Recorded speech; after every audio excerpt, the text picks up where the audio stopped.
اللہ من الشیطان اللعین الرجیم بسم اللہ الرحمن الرحیم نحمدہ ونصلی علی رسولہ الکریم اما بعد قال اللہ تبارک و تعالی فی القرآن المجید والفرقان الحمید وقولہ الحق وہو اصدق القائلین بسم اللہ الرحمن الرحیم ان الدین عند اللہ الاسلام۔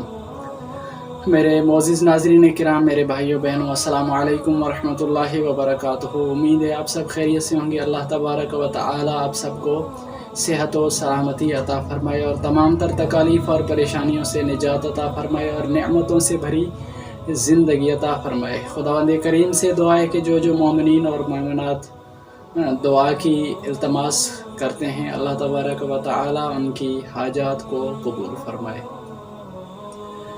آج کا جو ہمارا عنوان گفتگو ہے وہ ہے کہ آیا انسان اپنے اعمال میں مجبور ہے یا مختار ہے؟ مطلب کیا ہے اس عنوان کا؟ دو نظریے پائے جاتے ہیں۔ کچھ علماء اہل سنت کا یہ نظریہ پایا جاتا ہے کہ انسان اس دنیا میں پیدا ہونے کے بعد وہ مجبور ہے کہ جو افعال اللہ اس کے ہاتھوں سے انجام دلوائے گا وہی انجام دے گا، وہ خود مختار نہیں ہے اپنے افعال کو انجام دینے میں۔ مسئلہ کیا ہے اس نظریے میں کہ کیا نقصان لازم آتا ہے اگر ہم اس نظریے کے قائل ہو جائیں، تو کیا حرج لازم آتا ہے؟ تو حرج یہ لازم آتا ہے اس نظریے کے اگر ہم قائل ہو جائیں کہ انسان خود مختار نہیں ہے، مجبور ہے اپنے افعال میں، جو افعال اللہ چاہے گا وہ افعال ان کے ہاتھوں سے انجام دلوائے، تو یہاں ایک حرج لازم آتا ہے۔ نعوذ باللہ کہ جو بھی دنیا میں فعل ہوتا ہے وہ فعل حسن ہو یا فعل قبیح ہو، یعنی اچھا فعل ہو یا برا فعل ہو، نعوذ باللہ وہ خدا کرواتا ہے۔ استغفر اللہ، اگر چوری ہوتی ہے تو وہ بھی خدا کی مرضی سے ہوتی ہے، اگر کوئی نماز پڑھتا ہے تو وہ بھی خدا کی مرضی سے پڑھتا ہے۔ کوئی اچھا فعل کسی کو پانی پلاتا ہے تو اس میں بھی اللہ کی مرضی شامل ہے، اگر کسی کو قتل کرتا ہے تو وہ بھی اللہ کی مرضی سے کرتا ہے۔ ہاں، یہ نہیں کہ کوئی فعل اللہ کی مرضی سے نہیں ہوتا، لیکن اب یہ جو ہم کسی فعل کی نسبت اللہ کی طرف دے رہے ہیں، فعل قبیح کی نسبت اللہ کی طرف دینا، کسی برے فعل کی نسبت اللہ تبارک و تعالی کی طرف دینا قطعاً جائز نہیں ہے۔ کسی بھی حالت میں ہم کسی بھی فعل قبیح کی ہم نسبت اللہ تبارک و تعالی کی طرف نہیں دے سکتے۔ اب آتے ہیں اپنے عنوان پر۔ ہمارے نزدیک کیا ہے کہ آیا انسان خود مختار ہے یا مجبور ہے؟ اس کو بیان کرنے سے پہلے ہم اپنی ابتدا پر نظر کرتے ہیں کہ ہم پیدا کیسے ہوئے ہیں اور کیوں کر پیدا ہوئے ہیں۔ رسول کریم صلی اللہ علیہ وآلہ وسلم کی ایک حدیث نقل کرنا چاہتا ہوں، جس میں آپ کریم صلی اللہ علیہ وآلہ وسلم فرماتے ہیں کہ کل مولود یولد علی فطرت الاسلام، ایک یہ ہے۔ اسی طرح کی دوسری روایت، بس متن میں تھوڑا فرق ہے، یعنی کچھ ٹیکسٹ میں الفاظ میں تبدیلی ہے، کل مولود یولد وہو علی الفطرت، یہ دو الفاظ دو جملے ملتے ہیں۔ غرض یہ کہ دونوں کا مقصد ایک ہی ہے کہ انسان جو بھی مولود پیدا ہونے والا جو بھی پیدا ہوتا ہے وہ فطرت اسلام پر پیدا ہوتا ہے، یعنی مسلمان پیدا ہوتا ہے۔ پھر آگے جو رسول اکرم کے الفاظ ہیں وہ اس طرح ہیں کہ مولا فرماتے ہیں پھر والدین ہی اسے یہودی بناتے ہیں، والدین ہی اسے عیسائی بناتے ہیں۔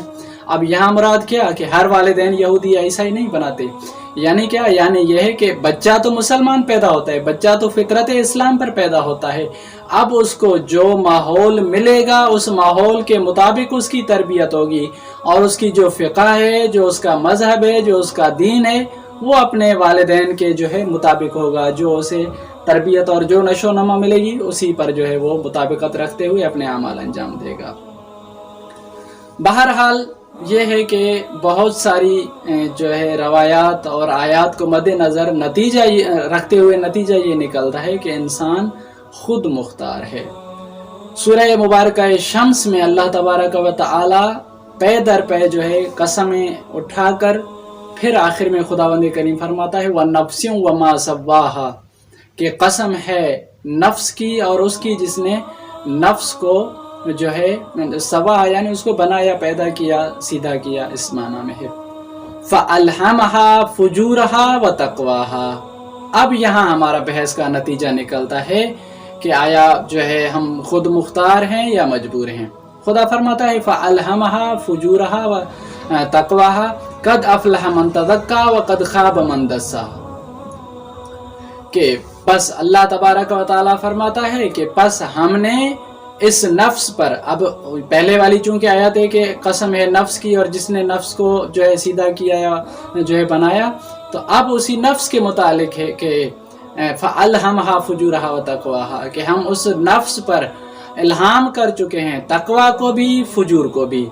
अब ऐसा नहीं है कि अल्लाह तबारक व तआला ने दोनों चीज़ों को जो है इल्हाम किया है, फुजूर को भी इल्हाम किया है, तकवा को भी इल्हाम किया है, तो इन दोनों चीज़ों की मालूमात भी इंसान के अंदर है। अब वो मालूमात कैसे हासिल होती है? अज़ीज़ान मन, अल्लाह तबारक व तआला ने इंसान के अंदर 3 हादी, इंसान के लिए जो है ना 3 हादी बनाए हैं। एक वो हादी जो खुद हमारे वजूद में है, जिसे अक्ल का नाम दिया जाता है। अक्ल भी हमारे लिए एक हादी बनाकर अल्लाह तबारक व तआला ने हमारे वजूद में रखी है। दूसरा हादी सामित यानी कुरान करीम है, जिससे हम हिदायत हासिल करते हैं। फिर तीसरा हादी जो है वो नबी, पैगंबर या इमाम वगैरह है। अब आइए, खुद कुरान से जब हमने ये पूछा कि आया हम खुद मुख्तार हैं या मजबूर हैं, तो कुरान ने हमें बता दिया कि आपके पास इल्हाम हुआ है, फुजूर भी है, तकवा भी है, दोनों का शऊर आप लोगों के पास मौजूद है, दोनों का शऊर आप लोगों के पास मौजूद है। अब आपकी मर्जी है, अगर आप फुजूर को इख्तियार करेंगे तो जहन्नुम का रास्ता है, तकवा को इख्तियार करेंगे तो वो जन्नत का रास्ता है। अब क्या दलील है हमारे पास कि तकवा का रास्ता जो है जन्नत का रास्ता है? दूसरी आयत में अल्लाह तबारक व तआला फरमाता है इन्नमा यतक़ब्बलुल्लाहु मिनल मुत्तक़ीन, कि अल्लाह तबारक व तआला अगर अफ़आल किसी के कबूल करता है तो मुत्तक़ीन के करता है, कि अफ़आल जो कबूल होते हैं वो मुत्तक़ियों के जो है आमाल और अफ़आल कबूल होते हैं। तो इस सारी बहस को नतीजा देते हुए कि इंसान के पास हर शऊर मौजूद है, उसकी अक्ल में, उसके वजूद में, उसके फिक्र में कभी भी मालूम है, हसन भी मालूम है, वो अच्छाई को भी जानता है, वो बुराई को भी जानता है, उसमें अच्छे फ़िल करने की सलाहियत भी मौजूद है, बुरे फ़िल करने की भी सलाहियत मौजूद है। हाँ, एक दूसरा शुबा यहाँ पाया जाता है कि जो मासूमीन के मुतालिक है कि अल इंसान बेमा हुआ इंसान, यानी जैसे इंसान होता है, हकीकत इंसान जो है वो ये है कि हम खुद मुख्तार हैं, हमारे अंदर गुनाह करने की सलाहियत भी मौजूद होती है और नेकी करने की सलाहियत भी मौजूद होती है।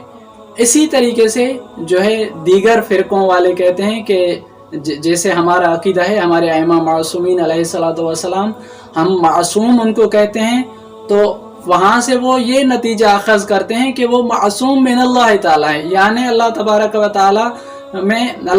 व ताला ने उन लोगों के अंदर, यानी इमाम मासूमीन अलैहिस्सलातु वस्सलाम के अंदर ही ये यानी गुनाह करने की सलाहियत ही नहीं रखी है, इस वजह से वो मासूम है। आया ये उनका नजरिया ठीक है या उनका नजरिया गलत है?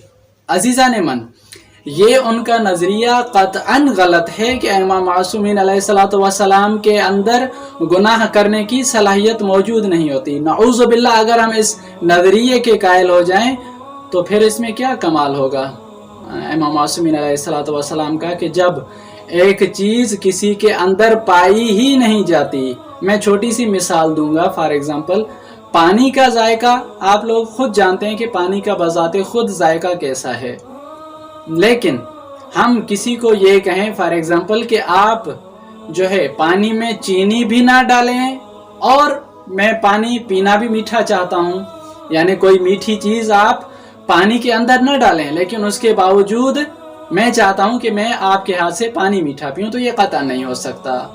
यानी एक चीज़ के अंदर जब एक सलाहियत ही मौजूद नहीं है तो हम उसी चीज़ की उम्मीद नहीं रख सकते।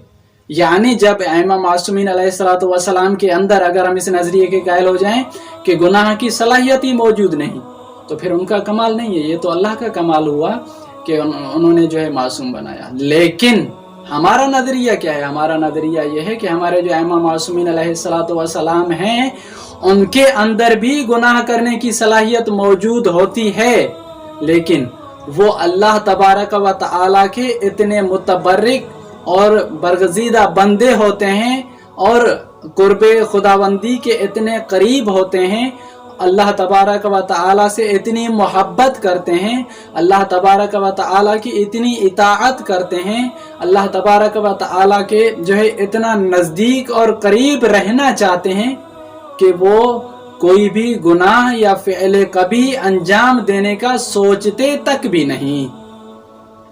कमाल तो तभी है ना अज़ीज़ान मन के सलाहियत होने के बावजूद फ़कत अपने रब्बे करीम की वजह से उस फ़िअल कभी को छोड़ा जाए, तो कमाल यही है। सलाहियत ना होने की वजह से अगर फ़िअल को तर्क करते हैं तो ये कमाल नहीं है।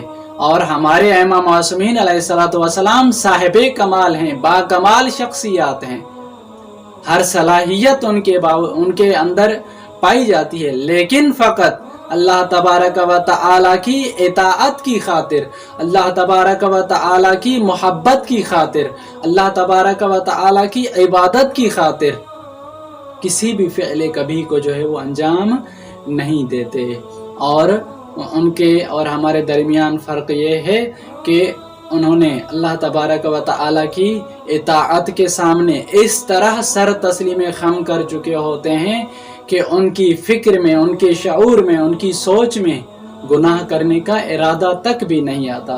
उसके बिलअक्स जब हम अपने अंदर नज़र करते हैं, हमारा मुआशरा हो, हमारा इलाका हो, हमारे इर्द गिर्द का माहौल हो, हम अपने आप को शुरुए ज़िंदगी से ही इस तरह गुनाहों के समंदर में गोते लगा लगा कर गुनाहों से इतना आलूदा कर देते हैं, फिर एक वक्त ऐसा आता है कि फिर कोई भी तबलीग, कोई भी कलाम किसी मौलाना का हो, किसी अल्लामा का हो, किसी रसूल का हो, फिर किसी पैगंबर का हो, एक वक्त ऐसा आता है कि गुनाह करने के बाद हमारे दिल इतने काले हो जाते हैं कि फिर हम पर कोई भी तबलीग असर नहीं करती है। अब चाहे आप किसी को नमाज की जो है तरगीब दिलाएं, कि रोज़ों की तरगीब दिलाएं या कोई और, उस पर कोई चीज़ असर नहीं करेगी, क्योंकि वो जानते हुए फ़िअल कभी को, बुरे फ़िअल को जानते हुए इतनी मर्तबा गुनाहों का मुर्तकिब हो चुका होता है कि वो अल्लाह तबारक व तआला से बहुत दूर निकल चुका होता है। इसी वजह से जो है फिर तबलीगात दीन उस शख्स पर असर नहीं करती हैं। तो आज के लिए इतना काफ़ी है। और ये रवायत जो आयत और रवायत को मद्देनज़र रखते हुए हमने ये जो आयत भी खुसूसन बयान की कि इससे ये नतीजा निकलता है कि इंसान अपने अमाल में ख़ुद मुख्तार है, अल्लाह की तरफ से क़त्अन वो मजबूर नहीं है, वो आज़ाद है, चाहे तो नेकी करे चाहे तो बदी करे। अगर नेकी करेगा तो उसका सिला उसको जन्नत की सूरत में मिलेगा, अगर बदी करेगा तो उसका सिला उसको जो है जहन्नुम की सूरत से मिलेगा। लेकिन फिर भी बिल आखिर जो है हम अल्लाह तबारक व तआला से सैयदा कौनैन फ़ातिमा ज़हरा सलामुल्लाह अलैहा का वास्ता देकर ये दुआ करते हैं कि मौला जो भी शियाने हैदर करार आंसू बहा चुके हैं इमाम हुसैन अलैहिस्सलातु वस्सलाम के लिए, जिनके हाथ मातम हुसैन में बुलंद होते हैं, जिनकी पेशानियाँ सजदों में जो है जाती हैं, अल्लाह तबारक व तआला बीबी के सदक़े में उन सब की निजात फरमाए और बीबी की शफ़ाअत नसीब फरमाए और हमारा ख़ात्मा बिल खैर फरमाए। अपनी दुआ में याद रखिएगा अपने भाई को। अल्लाह हाफ़िज़।